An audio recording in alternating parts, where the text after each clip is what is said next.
nachos, amigos, and welcome to Record Breakers, a music podcast where a bunch of friends gather together, talk about music, one album at a time. It's like a little book club for music. We all share our musical tastes and have fun kind of gabbing about. I'm Petey Rave, and I have excellent organizational skills and experience with spreadsheets, documents, as well as hands-on experience with Adobe Premiere, Photoshop, and Audition. And I'm always on time. Here with me is my squad, my team, my crew, my peeps. We've got David. I'm David, and I love interacting live with viewers. Yes. We've got Drew. Welcome to Resume Breakers. No, that was last your night host, with Drew. JVZ. That was a whole thing. And we've got, of course, our guest for these episodes, none other than Curly. How you doing, Curly? I was genuinely bringing up my resume before Drew beat me to the joke. I am an A+ certified technician with a bunch of random Cisco qualifications. If you ever need anything done in your local business or small home, I'm your guy. Yes. That sounds like every IT professional. I'm A+ certified, plus like 5 other random ones. Plus, to get the job I want. I'm between 20 and 60% of my way through 75 different certifications. Hey, I'm a tech. Same. Hey, that's what I'm working on. How you doing? I have none of that. I know video editing. 15 years of experience, baby. Nice. That being said, we're not here to talk about tech or IT or any of all that. We're here to talk about music. We're talking about an album. The provider of the album this week is Drew. Drew, what did you bring the class today? This is something that got dropped into my lap by somebody I know in Dallas that isn't Squiggles. Because I think Squiggles is DFW area, isn't he? Somebody that's not that. Yeah. But Sorry, Squiggles. dropped into my lap by her. Sorry, Squiggles. I talked to other people that aren't you from Texas. A lot of them actually, and they're mostly nice people. But dropped into my lap, and I absolutely fell in love with this band. Something that just caught me off guard. So after I found myself singing a lot of their songs to myself, I was like, I have to bring them eventually. It's a band from Manchester called Pale Waves. The album is My Mind Makes Noises. Yes. Manchester being of England. Yes. Of the United Kingdom of Great Britain and Northern Ireland. The first thing I thought of when you said Manchester was Montana, Manchester. Yeah, that's the normal place my mind goes to. They of the United and of the other one, City. Yeah, City. City. Yep, it's Man City and Man United. Don't get them confused. Soccer fans will fucking murder you with each other and stuff. Yeah. All right, let's talk about expectations. David, what were your expectations coming into this album? My expectations were music. It would have a beat that you could dance to if you have no shame. Mm-hmm. Curly, did you have any expectations coming into this album? Nope. Prior to listening to it, I never heard of it, never knew where it came from. I think Spotify just with a quick label called it pop punk. So I just kind of had that expectation. But no, I went into it with that information. That's an expectation to have. Yeah, I'd never heard of this either until I started sitting down to listen to it. I think there was maybe some description somewhere that I hadn't read until after I started, where they talked about their affiliation with the 1975. If that can, which draws up for that boy band, draws up some comparisons. But yeah, it was coming on in with a clean slate, which is an interesting way to come in. Of course, like we often do. It's an often repeated phrase. We are but yeah, Drew. How would you describe this album musically? What would be the themes elements that you would bring up? This is definitely something that is weirdly hitting me at exactly the right time. As I've said before, this past like year and a half, I've been getting into things decidedly with an 80s aesthetic, as it were, all spaced out and blues and pinks and oranges and whatnot. And it's sort of great because it is an exact slice of what I love about juxtaposed music. I've brought up bands like Real Big Fish and stuff with this before. The idea that the music and the lyrics are very diametrically opposed to one another. So if you listen to a lot of the lyrics outside of the music, it is forlorn, it is sad, it is dripping with like this melancholy love and affection and stuff like that. But you have this like dancey 80s synth-pop vibe going through the whole thing. And those two things together I think are really, really cool.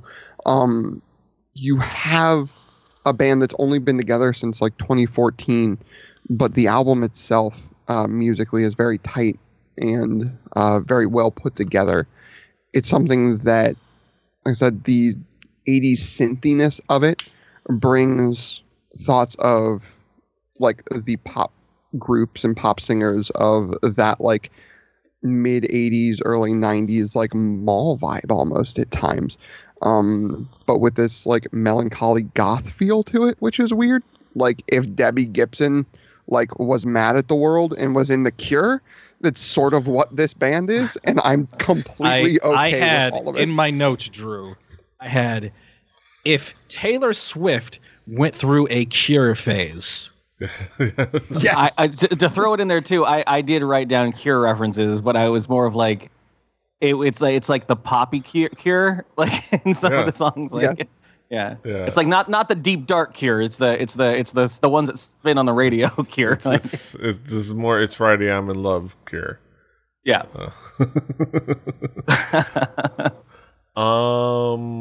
Deej, how would you describe this album musically? Well, I just said it.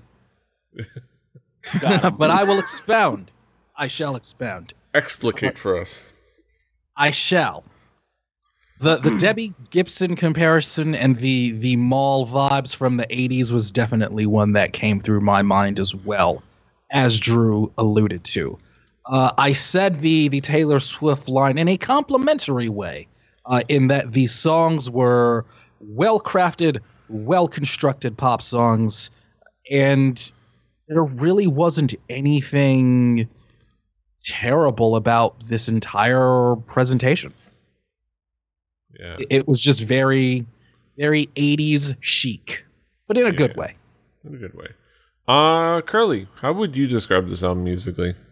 So I would come in first saying there is a lot of good bits here. Like there's a lot of good moments. I just want to describe quickly the way I did listen to this album is that if I have the time, I try to. My first listen to an album, I don't want to go too deep. I don't want to sit there and like Google lyrics while I'm trying to listen to it. I try to like put it on while cooking or sit back on the couch and just like do something on my phone while listening to it as like a first run through. And I think it starts off hard. It hits good, like, and I'm like, cool, I'm fucking down for this. This is something I would put on like on my own, like if I just knew the band. And I really started to enjoy it. But then like I started like a half hour started to go by and I was like, I don't know when a song ended or began. Like there's some of this stuff is starting to just get like repetitive a little bit, but like there would be, I kept getting brought back into it because there'd be like a really good synth riff or something or some kind of like musical interlude that I'm like, yeah, damn yeah, fuck yeah, that's it, that's the ticket. But then you just go back into like a bunch of like, I felt like for me, I'm not the target demo, which that kept coming up. That is I'm not the target demo for this. I'm just not. Like, but I could respect it for what it was, and I was like, God, man, I would have loved this when I was 16. Like, this has been great. But that's where I kind of went with it. I really did dig it. I think for me, it would work a lot in regards to just incorporating it into my own musical library. Would be like good background game music kind of thing, like stuff that you don't have to take it too seriously, but you could get deep into it if you wanted to. And I appreciated it for what it was. I just think I did right here that I wanted to say that I feel like they're trying to find a footing of some place where how they want to represent themselves. Or maybe I just don't get it. Maybe I'm just there. Like, I don't know. There's been a lot of like, and if you look at some of like the things that people say about them, there is like a feeling of them still trying to figure out their sound. Almost like the kind of people talk about how, and their association with the 1975 being very obvious. Apparently, the 1975 being another like pop group that out of England, out of the same area, that is pretty prominent out there. Prominent. I say prominent just because I've seen an Instagram ad about them, so I figured they must be prominent in some way. They can afford those Instagram dollars. Yeah, that'll do it. I was going to say, you have to be at least 25 to 30% successful to afford the Instagram ad. Yes. So I figure they must be more successful than I got with the Mulligans. So. Yeah. But it's definitely a nice sound, a fun sound. Like it's very like catchy. It's very fun just to kind of like listen to it and bop to it. It doesn't go a lot of different places, but it's the places it goes. It's fun. But let's talk about some of the key tracks. Let's narrow it down. Drew, what would be some of the key tracks for you? Well, it opens up with 18, which sort of is the vibe I'm talking about when I say like juxtaposed, because the music is exactly that, like the Tiffany, like sort of poppy, synthy dance mall vibe thing. But you listen to the lyrics and it's like almost nihilistic, like everything sort of around you is terrible, but it's okay because I found somebody that's all right, and that's kind of cool. So that was something to me that was really nice. Noises. You get this like loving ballad with these swelling happy choruses that like not even, again, the juxtaposition, the lyrics are not even close, dealing with like imposter syndrome and stuff like that. And then Television Romance was the song that sort of was the first one I heard by them, and I believe the lead single off this record. The bass line in this, I think, is just something that is absolutely infectious. It's something that like I heard it and I want to take the time to actually like go out and like find a tab or find some sheet music and like learn this bass part, because it's just so cool to me. David, what would be some of the key tracks for you? The tracks that I liked on this album all had energy, like a lot of energy. They were all up tempo. Came in Close is the first example that was more upbeat, more up tempo that I really enjoyed. Also, One More Time, that one as well. That one came off with sort of a vibe that I could definitely hear this on a show that is on the CW. But again, not in a bad way. Not in a bad way. And then I wrote that down in my notes before seeing the song titled Television Romance. I didn't plan that. It just happened. But I really liked the hook on that song, actually. Television Romance. Same for the song Red. I think that this song has a lot of really fun hooks, and the songs that you can imagine jumping up and down to are really, really fun. Mm-hmm. Curly, what would be some of the key tracks for you? I guess I might be a little bit more negative, but like I definitely felt like 18 was pretty strong. But it might be because that was before like I kind of got to the rest of them at that point. I was like, this thing's hitting really good. I will agree, like the up tempo songs, the ones that they were hitting pretty hard, with the synth and 80s references and whatnot, like I was digging. Then there was a couple songs in there, and it started to kind of blur together towards the end, but like some of the, I don't know the actual titles on them, but there was a couple of them that were just like a lot more vocally oriented. There's no music in the background kind of thing happening at certain moments, and I just felt those were like really hurting my experience in regards to if I would have played this album like front to back as a thing I put in the back of my stream or something. But then you get some of those tracks and you're like, oh cool, I got to go in there and curate before I can actually just dump this in my my listen to while cooking, list or whatever. And then I think there was one song, and I wish I had marked it, but I was doing a little, I was trying to do this quick because I have another podcast and everything, but like I was like, looking and doing a deep dive on like Genius lyrics, trying to just like look at some stuff and some of the songs that were more memorable for me. And I remember there was one that was like, I was talking about like setting up a scene for someone that was like a wallflower at a party, and then like they were doing their own thing, like sitting in the corner reading a book, and I was like, oh, intriguing story. I'm kind of interested in this kid's thing. And then at some point there was a lyric afterwards that was like, oh no, some girl touched my hand, so now like what are we doing? And I'm like, oh, I'm not 16 anymore. I can't do with this. Like I'd rather hear about the book you were reading, dude. Who cares about the stupid people at the party? Like yes. But that was my, that the was my target demo. Exactly. Yeah. That's why I kept going back to that, because I have to center myself. There's a thing that Kaz yells at me all the time in my life, where he's like, "It's not made for you." Like, Yes. and so I got to remind myself of that all the time. Yes. Yeah. It's one of those funny things where it's like, I think I'm primed for this mainly from my, at this point, like 6 or so years listening to K-pop. I'm like, where I'm like listening to just pop music for the sake of listening to pop music is not a foreign endeavor for me. So I can definitely I can get behind that, but I can definitely see how, like, if it's not your demo, you can feel that way. But yeah, some of the Wait. You're telling me Cuban man living in Miami is not the target demo This is my for joke. K-pop? Drew, Slow, Curly, damn it. too slow. Damn, Drew. Slacking. Shark Tank slow. level. It's our damn show. I'm Slipping, Curly. Slipping. Shark Tank right now. Here's my idea. We're gonna make a K-pop band for the 30-year-old trying to find himself. Yeah. Okay, can we do it? Please? God. I'm sure we can figure something out. Yes. No, it's the Pretty problem sure is that already there's- exists in Japan. No, if you're just talking about we'll just put Tim Kasher lyrics over K-pop. Is that what you want? if you're talking about Korean music for the 30-something-year-old trying to find themselves, it's called MC the Max, and they're oversung soft rock ballads that are perfect for that.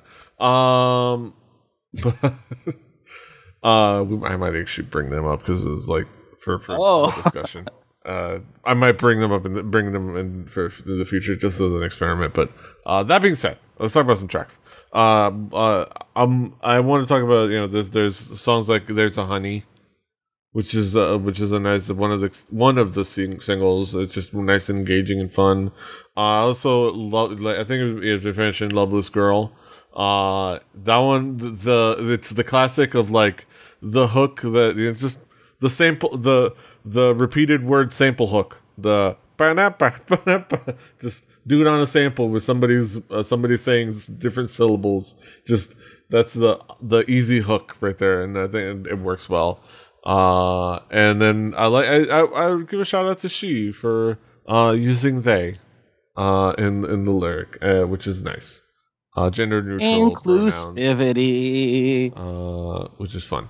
But let's bring it back around the horn. Talk about some conclusive stuff. I legitimately thought that we were still talking about Pale Waves there. But Petey went into K-pop land and I was completely lost. Let's bring it around the horn and talk about some conclusive thoughts. David, what would be your conclusive thoughts on this album as a whole? Once again, I am not the target demographic for this album. However, there's absolutely nothing wrong with this at all. I found this to be a pretty enjoyable listen. The songs were well written, well constructed. I really liked the singer's voice on a few parts. I think she's got some real talent in her voice. And the lyrics are great for exactly who they're catered to. If you are in that target demo where this reaches you, I think it's very, very good. I wrote this in a positive way. This is the most John Hughes shit I've ever heard in a long time. There's the John Hughes reference. Yeah, they were putting John Hughes fucking seated. If you played it backwards, it just says John Hughes. It just. Yes. But I mean that in a way that they really nailed it, and they did a really great job. They were going for being able to be played by fucking John Cusack on the fucking boombox over his head. Yep. And a few of the up-tempo songs were genuinely fun. Yeah. Curly Pants. What would be your conclusion on this album? I mirror DJM so much. Basically, I love the production value on a lot of the stuff. Again, there's nothing wrong with it. I did wince a couple times at lyrics, but I think that was just because I'm a 30-something-year-old man, and Same. I was just like, oh. But then I was like, you know what? Would have loved that if I was 12 or 16 or whatever, like. But it was great. It was a good time. Again, listening to bands like this, something went. I blossomed early, Drew. Okay, Jesus. Good Lord. Yeah, I'm not supposed to be the demo for this. But you are. I am. I'm a 35-year-old Cuban American man from Miami, Florida. But I completely dig it. This is fun. It's not it's not hitting me in the I totally relate to these lyrics. I don't give a shit about the lyrics. I didn't give a shit about the lyrics at all while listening to the song. But again, that's all the K-pop training. I just the beats and the rhythm, and I just have fun listening to the song and dancing about. You take vocals as an instrument at that point, or yeah, pretty much. Okay. That's kind of the thing. Is listening to K-pop. I don't know. I don't speak Korean. I don't hear Korean. I've learned some words. I know how to. And at this point, due to lyrical overuse, I know how to say from head to toe. But that's just because lyric tropes. In case you need it. But this overall is just fun. It's a fun record. It's a fun pop rock record with some really fun hooks, and it's just cool to the more up-tempo stuff. The down-tempo stuff is nice, but it's it's there. It's there for those that want it more than anything or want it in addition to the more danceable tracks. But the up-tempo stuff kind of stuck with me and won me over enough to kind of make me really enjoy this whole album. But yeah. Drew, finally, last but not least, what is your conclusion on this album? To me, kind of like I said, it was something that if I'm getting into that something in my throat, getting into that 80s thing a lot, the outruns and such as it were, and if Chromeo is trying to ape Hall & Oates, this is trying to put a semi-gothy spin on Debbie Gibson and Tiffany. And yeah, the lyrics are sort of like your cookie cutter pop lyrics in ways. And it's not something that speaks deeply on a lot of topics, in my opinion. It's very self-centered at times. And coming from a woman in Manchester, England, might not hit me as much home, but it's something that I can put on in the background, I can listen to and jam out to, I can dance alone in my car at the stoplight. It's something that's just, I think, a lot of fun from a musical standpoint, and it's just great. It was one of those finds where I was like, wow, this is actually just a lot of fun. I'd never heard these people before, and yeah, it is a little bit of, at times, finding themselves, because this is their first full length. They've been together since 2014. So it was one of those things. I had a lot of fun with the record, and I'm excited to hear more from this band. And I just kept playing it in the background anyway. So I was like, screw it. I'm going to bring it on because I'm listening to it anyways. Mm-hmm. It was easy. Yeah. Those are our thoughts on Pale Waves. Now we get into the meat of the matter, the main event of the evening, our haiku reviews, the moment we've all been waiting for. Let's get it poppin'. Let's see. David, what is your haiku? Perfectly fine band. Pop rock with goth seasoning. Her voice has flashes. Mm-hmm. Curly, what is your haiku? Retro 80s emo, slick synth and high production, good if you're 16. All right. My haiku, engaging pop rock with plenty of hooks galore, It's danceably fun. And finally, Drew, what is your haiku? Beyond infectious, loved the juxtaposition. Thanks for it, Amber. Mm-hmm. Yeah, those are our thoughts on Pale Waves. My mind make noises. My mind make noises. My mind makes noises. Thanks, Amber. You can find it on. You can of course find it on our Spotify playlist. Play Record Breakers, a home game. Follow along at home. Do your due diligence and your due diligence. You can of course find our next album on our Spotify playlist. Next week we will finally get the album from our guest. As we're kind of doing this as the routine and the tradition we're doing with this like fourth chair. Curly, what are you bringing for us next week? I'm sorry. Everyone else's albums were so fun, but now we're doing David Bowie's Black Star. Black Star. Let's go. Oh, wait, no. Wrong Black Star. Different Black Star. Sorry. Different website entirely. Sorry. That's World Star. Still hip hop influence? Black Star's a band. I guarantee Black Star's a website. Go for it. Try it. Hey, but there's still gonna be hip hop influences, so yeah, that's gonna be the cool part. An album I tried to stay away from for a while. Thanks. It's been time enough. We've healed. Yes. Some of us may have. Hopefully you've had time to heal, because that's coming up next week. That'll be next week, and this is this week. You can, of course, find us all over the internet.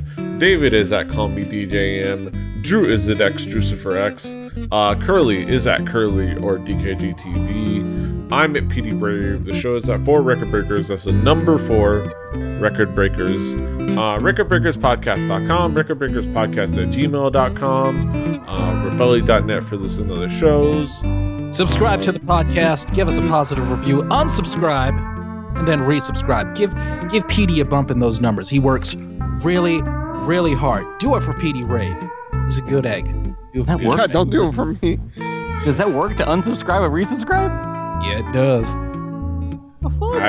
I'm just here. I just push publish on the thing and hope for the best. But do all the things. Engage with the content. Until next time. Hasta los huevos. I don't have a catchphrase. Peace be with you.